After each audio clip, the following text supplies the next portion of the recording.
Oi, eu sou o Davi, estou aqui com o Gabriel hoje para falar do filme Viridiana. Viridiana é um filme de 1961, foi dirigido por Luiz Buñuel, diretor muito importante para a história do cinema, precursor do surrealismo quando dirigiu o filme Um Cão Andaluz. Também dirigiu outros filmes importantes, como O Discreto Charme da Burguesia, que também abordaram o nosso trabalho. O filme foi gravado na Espanha de Francisco Franco, ditador, e inicialmente passou pela censura, mas viria a ser proibido no país depois de ganhar a Palma de Ouro em Cannes. Só depois de 2 anos da morte de Franco ele viria a passar na Espanha. Enfim. E aí, Gabriel, você quer falar um pouco da sinopse e da narrativa do filme para nós? Claro, Davi. Bem, vamos lá. Viridiana é um filme que conta a história de uma protagonista de mesmo nome, uma moça jovem que acaba de terminar os seus estudos em um convento, que foram todos pagos pelo tio.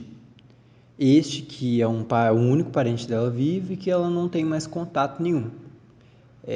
A madre superiora do convento decide como uma última missão para ela, antes da própria virar freira e fazer seus votos, para que ela voltasse e fizesse as pazes com seu passado, tornando de visitar seu tio e ver se o mesmo estava bem. Márcia. E como foi a chegada dela lá? Como era o tio e a vida na fazenda? Bem, o tio dela recebeu ela muito bem, bem até demais na fazenda, porque pela mesma sobrinha ter uma aparência muito semelhante à da sua falecida esposa, ele acaba se afeiçoando muito à menina. E por causa disso ele acaba tendo algumas investidas que acaba gerando uma ação violenta posterior.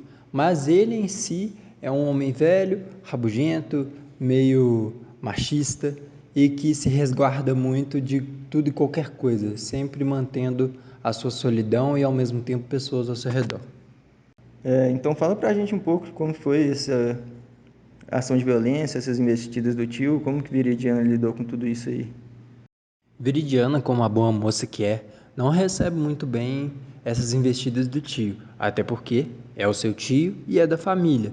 E além disso, ela é uma mulher santa, que quer virar freira e que mantém a sua religiosidade e a sua própria crença no que acredita, sendo apenas devota a Deus.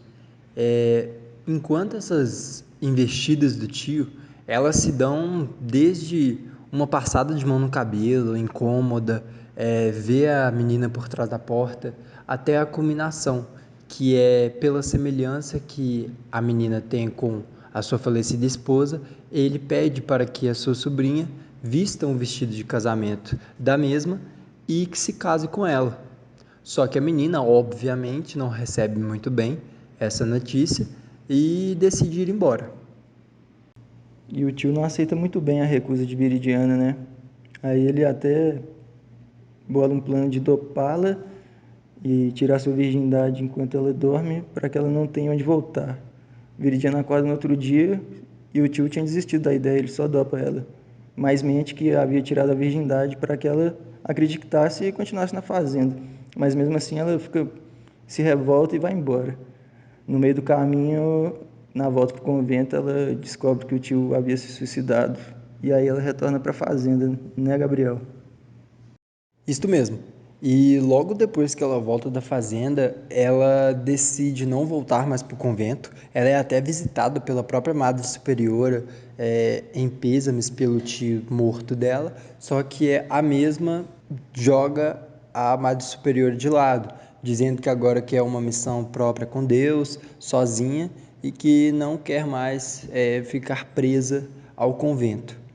Mal sabe a madre que, na verdade, ela só estava querendo fazer isso por vergonha e por penitência pelo que a mesma havia, entre aspas, feito anteriormente, que teria sido o tio tirar sua própria virgindade.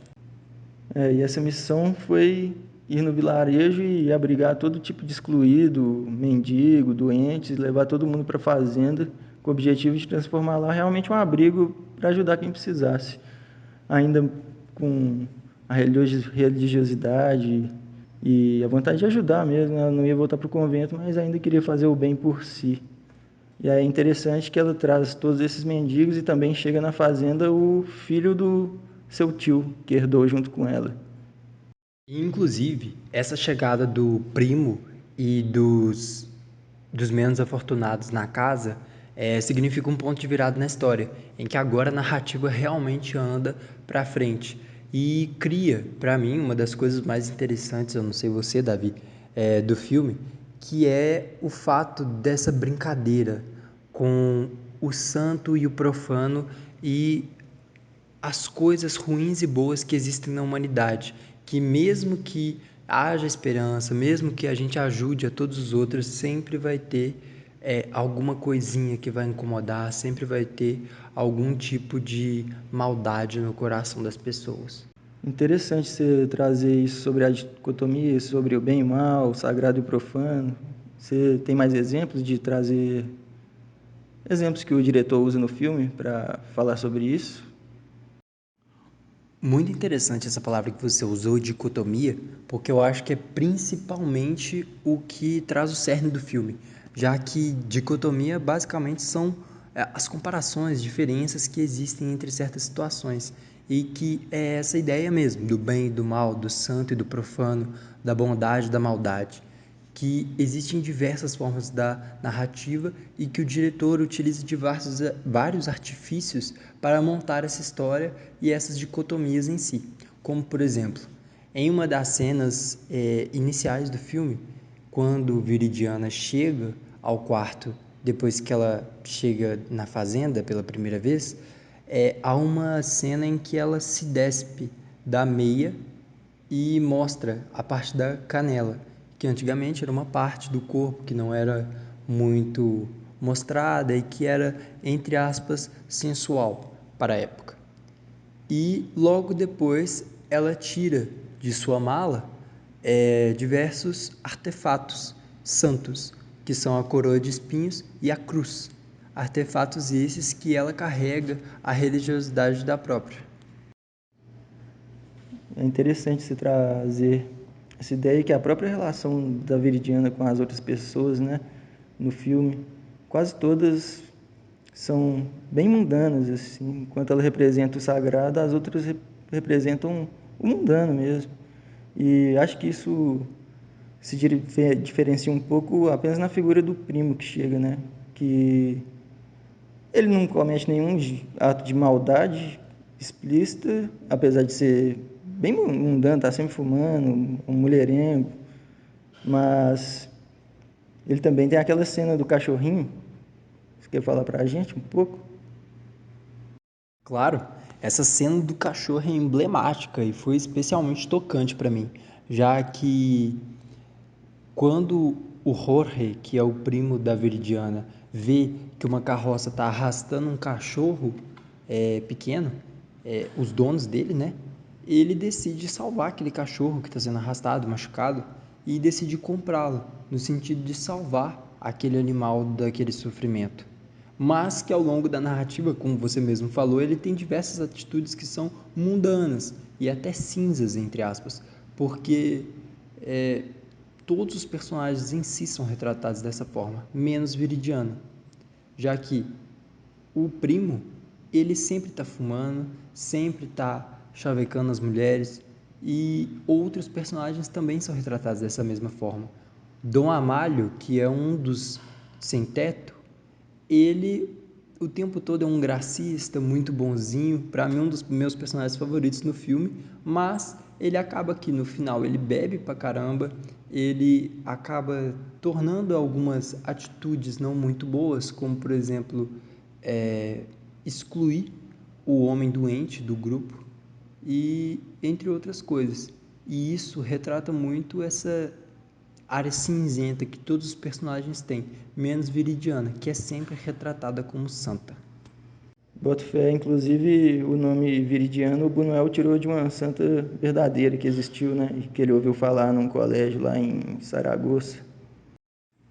Isso mesmo, a Santa Veridiana era uma figura da Igreja Católica real, era uma mulher que foi santificada por causa das suas diversas bondades que fez ao longo da sua vida. E tal como o filme, ela era bancada pelo tio, só que o tio não aceitava o que ela fazia, porque ele deu dinheiro para ela e ela dava dinheiro para os pobres. Ele não gostou de que ela fizesse isso, então ele ia arrancar tudo dela. Só que ela decidiu trilhar um caminho só, tal qual a Veridiana do filme.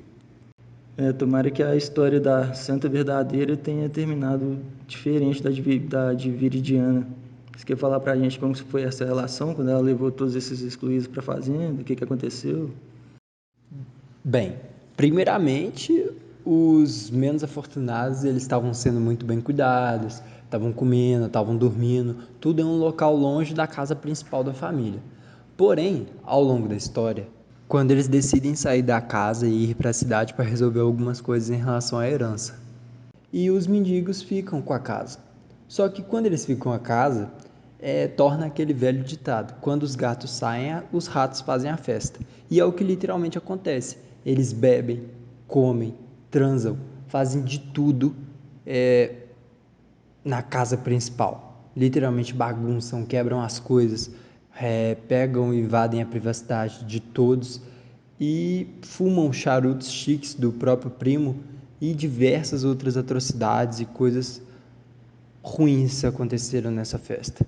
Só que, mais uma vez, brincando com a santidade e a profanidade da história, está nessa festa, que em uma das várias cenas, eles, a mais famosa inclusive, eles estão estirados como na pintura da última ceia de Jesus Cristo.